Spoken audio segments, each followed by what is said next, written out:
सभापती महोदयांनी त्यावर आता आपलं रुलिंग दिलेलं आहे। परंतु आम्ही आमची भांडणं जी आहेत ती सोडवण्याला आम्ही समर्थ आहोत।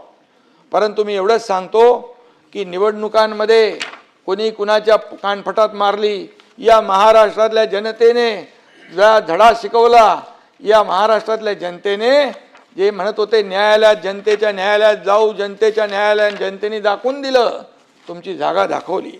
आणि म्हणून यामध्ये जे काय घडलेलं आहे, ह्या जे काय घटना झालेली आहे, 2 मंत्र्यांच्या बाबतीत, आमदार खासदारांच्या बाबतीमध्ये मुख्यमंत्री त्याच्यावर जरूर कारवाई करतील याचा विश्वास आम्हाला आहे।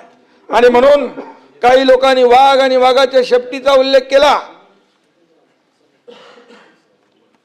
मी बोलणार नव्हतो, पण एक नोटीस आल्यानंतर कशी कुणाची त्रेधा तिरपीट उडते हे पाहिलंय आम्ही।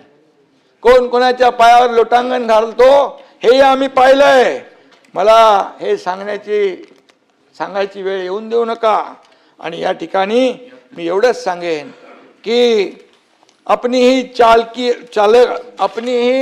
चालाकियों पे डालकर पर्दा, अपने ही चालाकियों पर डालकर पर्दा, चेहरे पर नकाब लिए फिरते हैं जिनके खुद के खाते बिगड़े हैं, जिनके खुद के खाते बिगड़े हैं वो दुनिया का हिसाब लिए फिरते हैं। हे काय आपलं बघा, आपलं ठेवायचं झाकून, दुसऱ्याचं बघायचं वाकून।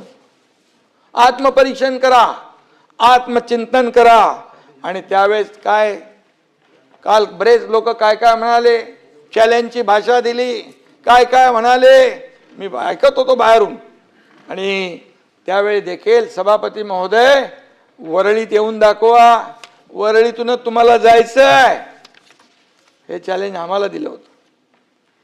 सभापती महोदय, आमची प्रेत येतील, लाखो लोक येतील, तुमची प्रेत येतील, तो रक्ताचे सडे पडतील।